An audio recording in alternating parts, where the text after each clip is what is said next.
Most tour operators make one of two mistakes with their logo. The first mistake is spending too much. They commission a full branding agency before they've sold a single tour, before they know if their positioning is right, before they've talked to a single customer. They get something expensive that may or may not reflect the business they actually end up building. The second mistake is spending nothing. A quick Fiverr job, a clip art icon, a font they like the look of. And then 6 months later, they're rebuilding it because it pixelates on their website banner, doesn't print cleanly on their merchandise, and looks nothing like their competitor's caliber. There's a better way, and with the tools available right now, there's no reason not to do it properly from the start. I'm Islam Hussein. I build and work with real travel businesses, designing the systems, content, and strategies that actually drive visibility and bookings. What you're seeing here is an AI version of me. While I'm focused on building and testing things in the real world, this is where I break them down, clearly step by step.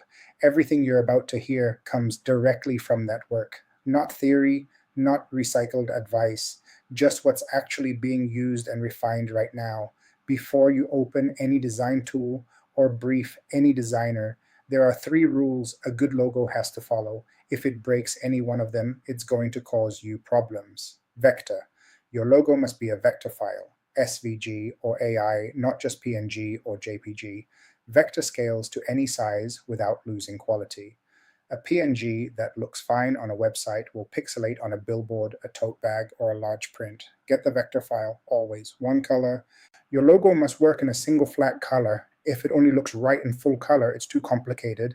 Test it in solid black on white. If it loses meaning or legibility, simplify it.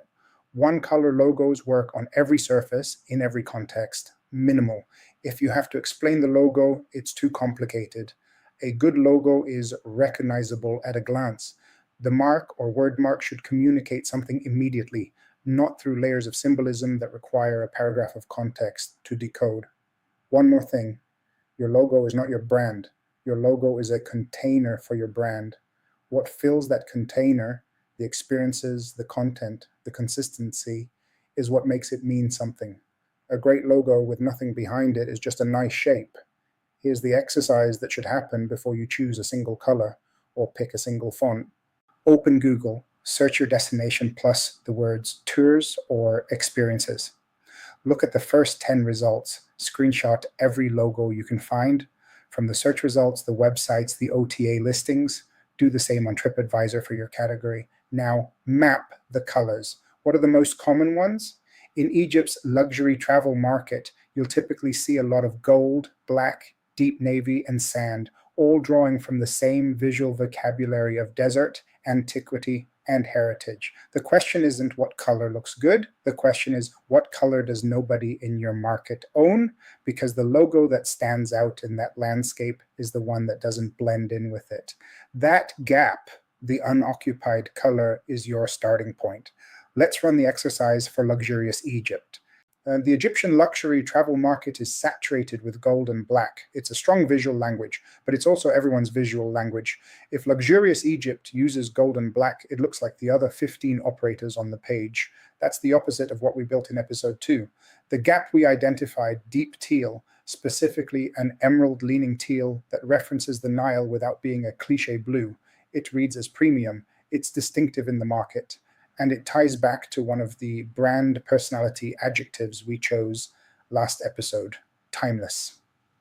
For the logo form, luxurious Egypt doesn't need an illustrated icon. Illustrated icons look great in theory and become liabilities in practice. They date quickly, they're hard to simplify, and they require explanation.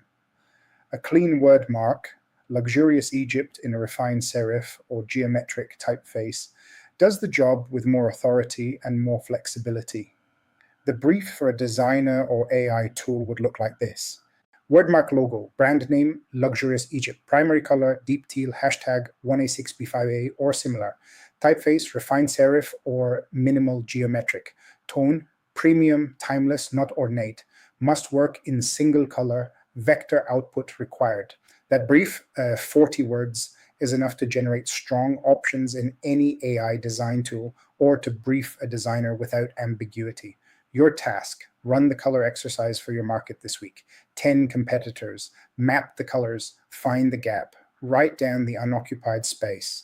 And that's your starting point before you open any tool. Vector, one color, minimal. Those 3 rules will save you from every logo problem you'd otherwise hit 12 months from now. The color exercise isn't about aesthetics. It's about differentiation. You're not picking your favorite color. You're finding the gap in your market and planting your flag in it. And the brief matters more than the tool. Whether you use Luca, Adobe Firefly, Canva AI, or a designer you found on Behance, a clear, specific brief gets you somewhere useful. A vague one gets you generic.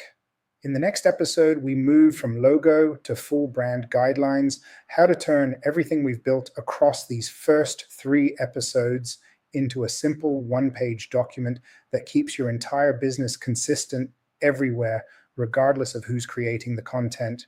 See you in episode 4.